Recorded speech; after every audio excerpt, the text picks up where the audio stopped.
Hello everyone. आज की इस वीडियो में हम कवर करेंगे क्लास 9 एक्सरसाइज 5.1 का क्वेश्चन नंबर 2।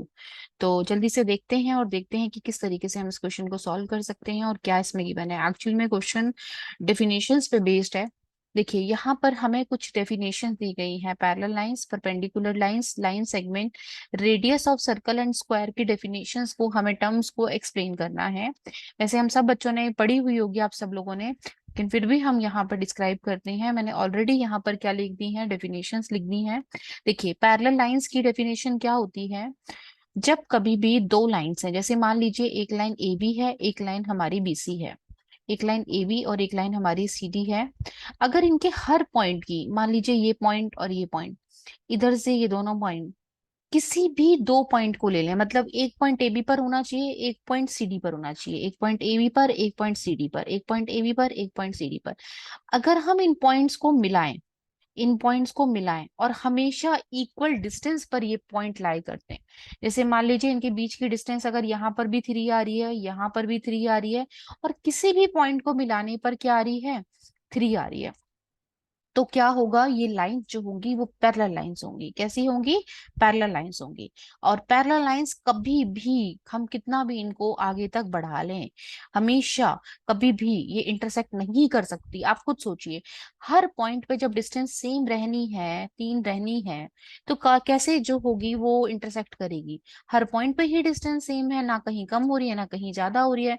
तो हम कहीं पर भी बढ़ा लें, डेफिनेट उस इनडेफिनेट डिस्टेंस तक भी बढ़ा लेंगे, तो क्या रहेंगी, parallel lines never intersect each other. तो इसकी डेफिनेशन क्या बनती है, parallel lines are those lines which the distance between two lines always constant. हमेशा कैसा रहता है, उनके बीच की डिस्टेंस कांस्टेंट रहती है, and they never intersect each other.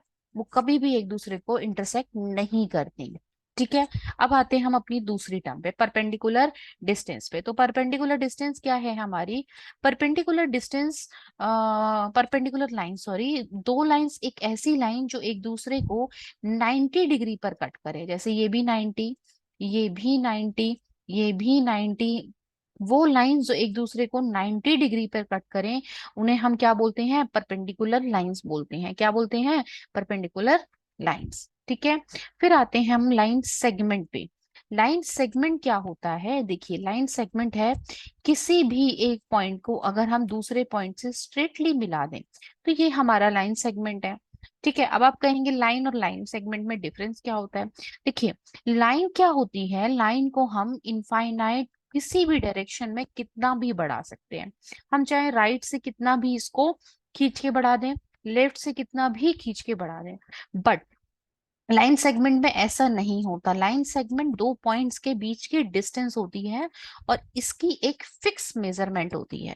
क्या होती है, फिक्स मेजरमेंट। जैसे कोई भी फिक्स 5.8 हो गई, 6 हो गई, किसी भी मेजरमेंट का लाइन सेगमेंट हो सकता है। इसको हम बढ़ा नहीं सकते, इसलिए इसको लाइन सेगमेंट बोला गया है। ठीक है। अब आते हैं रेडियस ऑफ सर्कल।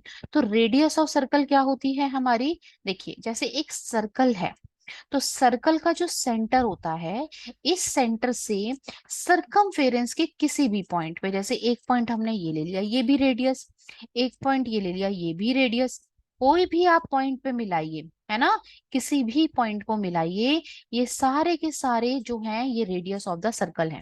मतलब रेडियस ऑफ द सर्कल क्या हुई, the distance from the centre of the circle to circumference of the circle. किसी भी सरकमफेरेंस के पॉइंट को आप मिला दीजिए सेंटर से, आपको क्या मिलेगी, रेडियस मिलेगी। ठीक है जी। आगे देखते हैं हम। आगे है हमारा स्क्वायर।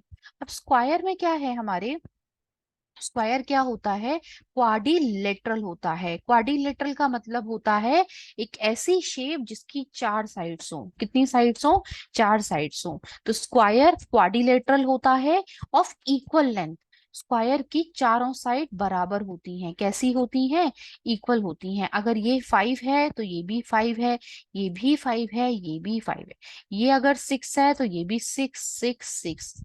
ठीक है। इसके अलावा ऑल साइड्स इक्वल तो होती हैं, लेकिन इनके यहाँ पर कॉर्नर्स पे जो होता है वो 90 डिग्री का एंगल होता है। इसके चारों एंगल इक्वल भी होते हैं। चारों के चारों एंगल कैसे होते हैं? इक्वल होते हैं। तो ये हमारी स्क्वायर की डेफिनेशन हो गई। तो अगर आपको वीडियो पसंद आई है तो जल्दी से लाइक कर दीजिए, चैनल को सब्सक्राइब कर दीजिए। Thank you for watching.